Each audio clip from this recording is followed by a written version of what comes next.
Hey everyone, Jag Taggart 93 here, and today we're going to be looking at 3 maps from the Quake Sewer Jam map pack.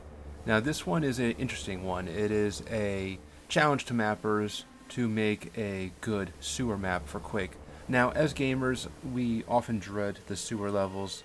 We don't really like them, they tend to drag on, and of course there's water, and usually water and video games don't really mix, but I am a firm believer that sewer maps can actually work. Sewer levels can actually work.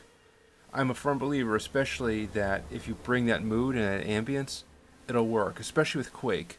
If you give me a map that gives me the dreariness, the depressing aesthetic, and the dreary, depressing, and of course the danger, the dirty aesthetics, I will enjoy it. So, I want something that's dirty, I want something that's depressing, I want something that is dark, grimy, gritty, brings that mood, and I feel pretty confident these mappers can do it, especially mappers like Yoder, whose map I'll be looking at first. Now, Yoder made us a map that says, if I could do it all again, and remember how I said I like my maps depressing? Now that may sound weird, but Yoder gets it, Yoder gets it. If you make a very good and moody map for Doom, or especially Quake, it'll stick with you. And yeah, that map title, if I could do it all again, I was hoping for something really, really on the nose. And the music that comes with this map is gorgeous. I love it. And the architecture is excellent too. And how it plays is pretty solid. There's some really great ambushes, and it just ratchets up towards the end. Now, that being said, it's a great map. It's not really excellent. I would have loved it if more was done with the aesthetics. So yeah, you hear this dreary music, and yeah, you got this title, and there's some great ambient sound effects too, but nothing really else to it. There's a lot of really, really bright areas in this map, and there's a lot of really, really dark and claustrophobic areas as well.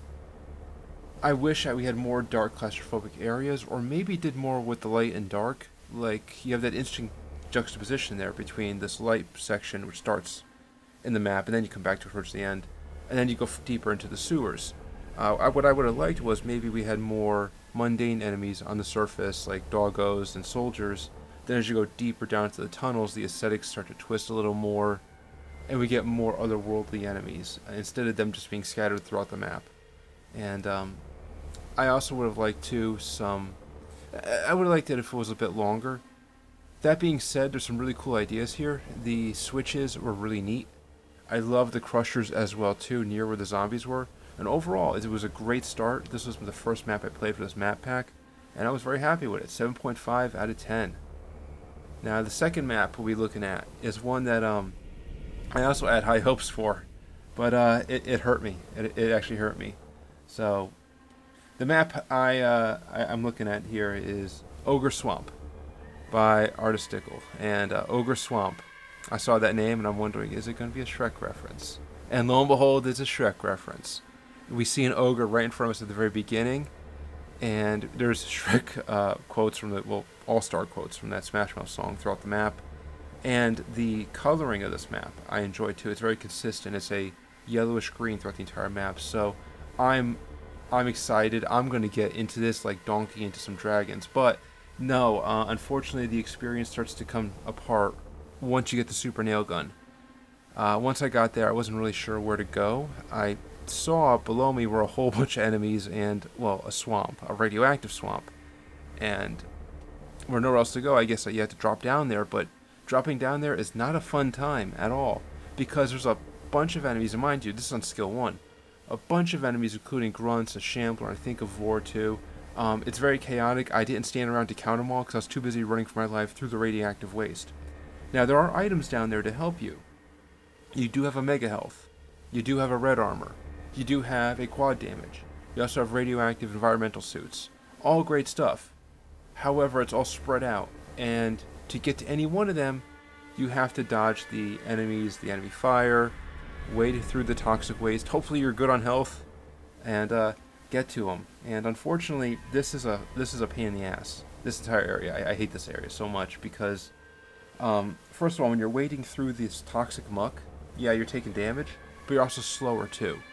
And what's really evil is that there's Vors here. Vors that are shooting, well, they're Vor projectiles, which lock onto you. Now, if you're perfectly able to move in a normal room, you might be able to outpace them, use your diagonals and get behind cover or something, but no, there's really not a lot you can do other than pray that the Vor projectiles hit an enemy before it hits you, because you're slow as molasses in this radioactive muck that you're taking damage in. And when you drop down, you have to make a snap decision. Would you want to go to the environmental suits first and take damage from the enemies? Or do you want to go for the mega health, take damage, go to the quad damage first, or do you want to go to the red armor? What I recommend doing is dropping down towards where the mega health is, and then quickly, it doesn't matter if you miss it, the quad damage, you can come back for it. Quickly get the red armor, that helps a lot in reducing the damage you're going to take, and then get one of the 3 environmental suits. That was my strategy for clearing this area, but I only figured it out after dying here many times, which is not fun at all. I mean, the first time you drop down here, and if you don't know what to do, you're so dead. You're dead. And there is one secret that's listed, but it's not worth it. It's early on the map, it's a rocket launcher, and you drop down to get it, but unless I miss something, I mean, I am not the sharpest tool in the shed, but once you get the rocket launcher, there's nowhere else to go except wading through toxic waste back up, and that means you're going to be taking damage, which sucks because you want to have as much life as possible for this meat grinder that happens later. So some things that could have been done to alleviate this, I think, was it's a swamp. It's not a sewer. Well, okay, it's meant to have a sewer aesthetic, but it's a swamp. It's not meant to be a toxic waste refinery. So this toxic sludge should not be toxic. It should be, if it was just water, just muddy, filthy water, it would work just as well. It would work with the theme. You can still have the same coloring, and it would still be very, very challenging and not come across as unfair. Anyway, after you clear the first wave of enemies, a second wave appears, which is annoying, another Shambler, and I think 2 Vors and a Fiend. Lovely. And again, it sucks because unless you know where the Vors are coming from, what's going to happen is you're going to see the Fiend chasing you immediately. You're going to be focused on that.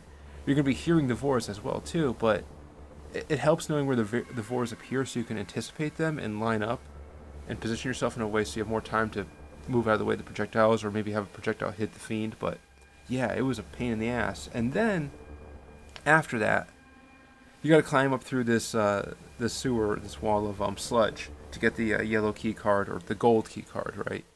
And then you get to the end. But of course, the sludge radioactive tunnel is long enough, just long enough to use up 1 environmental suit. So before you hop in that tube, make sure you grab one of the other environmental suits. Hopefully you didn't grab all 3 of them yet while you're fighting the enemies. Hopefully you saved 1 in reserve, grabbed it, and hustle right through that tunnel, because if not, you will die again after all that. And if you did, I hope you saved after the combat, because damn. So it's unfortunate because I really, really like the attention paid to the aesthetics here. I really, really liked the Shrek references as well. But unfortunately, it's really not that fun to play. It's very, very short, with that last encounter being really the last half of it. So I'm going to give it a 4 out of 10. I might have actually rated it lower if it wasn't for the attention paid to those little details and the aesthetics. And again, maybe I'm doing something wrong. Maybe, because this section here just feels like it feels broken, really. So if I missed a tunnel, if I missed an easier access way into this combat area, let me know in the comments, okay? And I'll gladly replay this map, but yeah. Anyway, the third and final map we'll be looking at is one that I don't really have much to say about, but that's not a bad thing, because it's just that good. It's very good. You get what you asked for. This is a sewer map pack, and with this map, we get a pretty damn convincing sewer. It comes from Greenwood, and it's called Sewer Wrath, and the aesthetics here are awesome. I absolutely love the realistic aesthetics. Yes, it's very brightly lit sewer, but the lighting, for the most part, I think I saw some torches, but for the most part are electrical. They look like tunnels and service lights you'd see in an actual sewer. And there's also sewer markers as well too, path markers, to show, you can imagine, workers and maintenance people where to go when they're working in the tunnels. So Greenwood did an excellent, excellent job with that. They could have easily just made us up a quick catacombs, throw some zombies in, and throw some grunts in there too to be our humans in this sewer, in this catacombs, and call it a sewer wrath and then call it a day. But no, they actually went the extra mile and made something a bit more convincing. And at the same time, too, it's pretty fun to play. The gameplay is pretty balanced, not too hard, not too easy. Shambler towards the end as well, too. Great stuff, and I really like how the exit is, well, you climb out of a manhole, which is pretty neat. So, I give that one a very high 7, a 7.8 out of 10. Alright, and thank you all for watching. I hope to review the others real soon. This is Jag Taggart 93, signing out. You have a good one.